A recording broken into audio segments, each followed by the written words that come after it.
আসসালামাইকুম। আজ আমি আপনাদের সাথে পারফেক্টভাবে কিভাবে গরু মাংস রান্না করতে হয় তারই রেসিপি শেয়ার করব। কিভাবে অল্প সময়ে খুবই মজাদার গরু মাংস তৈরি করতে হয় তার সকল প্রকার টিপস সহ আজ আমি আপনাদের সাথে এই রেসিপিটি শেয়ার করব। যদি আমার এই রেসিপিটি আপনাদের ভালো লেগে থাকে আমার চ্যানেলটি সাবস্ক্রাইব করে আমার পাশে থাকবেন। তাহলে চলুন দেখে নেই কীভাবে গরু মাংস রান্না করতে হয়।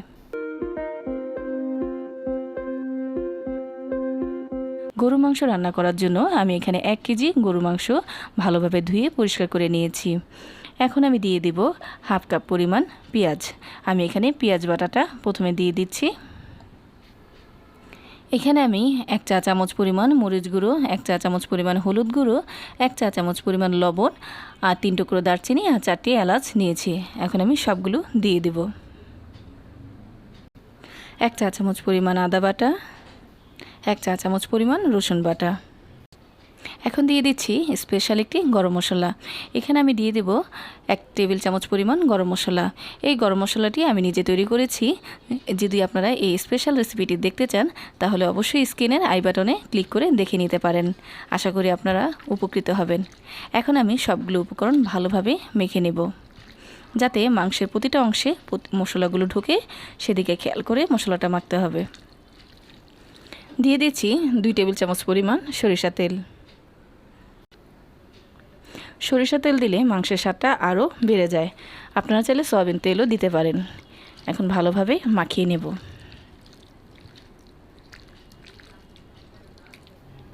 আমার মাখানো শেষ। এখন আমি 20 মিনিটের জন্য ম্যারিনেট করে রেখে দেব।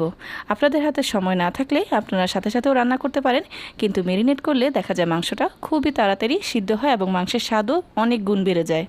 তাহলে অপেক্ষা করছি 20 মিনিট পর্যন্ত। 20 মিনিট ম্যারিনেট করা শেষ। এখন আমরা চুলায় চলে যাব গরু মাংসটি রান্না করতে। চুলায় আমি একটি হাঁড়ি বসিয়ে নিয়েছি। হাঁড়িতে আমি দিয়ে দিচ্ছি 2 টেবিল চামচ পরিমাণ সয়াবিন তেল। দিয়ে দিচ্ছি 2টো তেজপাতা। তেজপাতাটা আমি হালকা একটু ভেজে নেব। দিয়ে দিচ্ছি সেই ম্যারিনেট করা মাংসগুলো।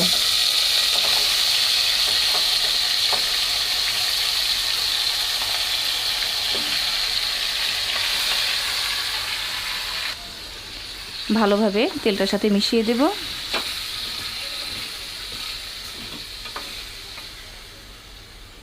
এখন একটি ঢাকনা দিয়ে মাংসগুলো ঢেকে দেব এবং অপেক্ষা করব মাংসের মধ্যে একটু পানি ওঠা পর্যন্ত। এখন আমি ঢাকনাটি খুলে দেখব যে আমার মাংসে পানি এসেছে কিনা। দেখুন একদম পানি চলে এসেছে। আমি এখন নেড়ে দেব।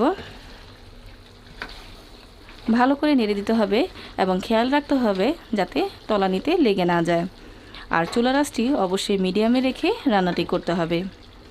গরু মাংস কখনো আপনারা হাই হিটে রান্না করতে যাবেন না, তখন দেখবেন যে মাংস সিদ্ধ হতে অনেক সময় লাগে। মিডিয়াম হিটে রান্না করবেন, দেখবেন গরু মাংস খুবই তাড়াতাড়ি সিদ্ধ হয়ে যাবে। আর আমি এই পর্যায়ে দিয়ে দেব 6-7টি কাঁচামরিচ, দিয়ে আবারও ভালোভাবে নেড়ে দেব। এখন আমি আবার ঢাকনা দিয়ে ঢেকে দিচ্ছি মাংসটি কষানোর জন্য। ঘন ঘন নেড়ে দিতে হবে।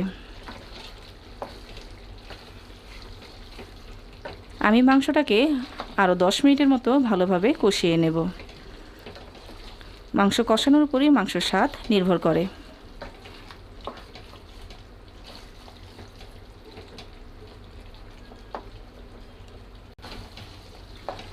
এখন আমি দিয়ে দেব 1 চা চামচ পরিমাণ ভাজা জিরার গুঁড়ো, দিয়ে ভালোভাবে আবারও নেড়ে দেব।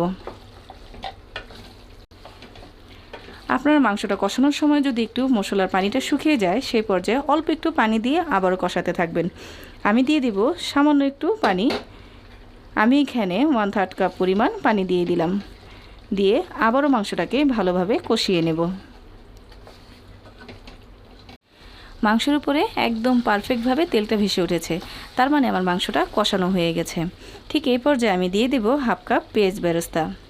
পেঁয়াজ বেরেস্তাটা দিলে দেখা যায় মাংসের স্বাদ আরও বেড়ে যায় এবং সুন্দর একটা ফ্লেভারও চলে আসে। দিয়ে ভালোভাবে নেড়ে দেব। আমি এভাবে মাংসটাকে আরও 5 মিনিট কষাবো।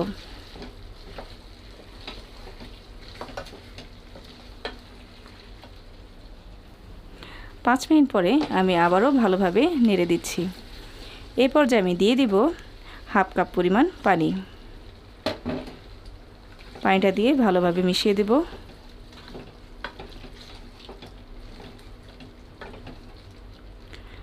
ঢাকনা দিয়ে ঢেকে দেব যাতে বলকটা চলে আসে।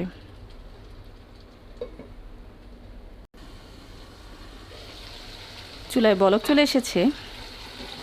মাংসটাকে আবারও ভালো করে নেড়ে দেব এবং চুলার আঁচটিতে একদম লো হিটে রেখে আমি মাংসটাকে 10 মিনিট চুলার উপর বসিয়ে রাখব। আমি চুলার আঁচটি একদম লোতে করে দিচ্ছি এবং অপেক্ষা করছি মাংসটা যাতে আরেকটু মাখা মাখা হয়। ঢাকনাটি তুলে দেখছি আমি, দেখুন কি সুন্দর একটা ফ্লেভারও বের হয়েছে এবং আমার মাংস সিদ্ধ হয়ে গিয়েছে। এই পর্যায়ে আমি চুলা থেকে নামিয়ে নেব। হয়ে গেল মজাদার গরু মাংস। আশা করি আমার রেসিপিটি আপনাদের সবার খুবই ভালো লেগেছে। যদি ভালো লেগে থাকে আমাকে অবশ্যই কমেন্টের মাধ্যমে জানাবেন। তাহলে আজকে এই পর্যন্তই, আবারও হাজির হব নতুন কোনো রেসিপি নিয়ে। আল্লাহ হাফেজ।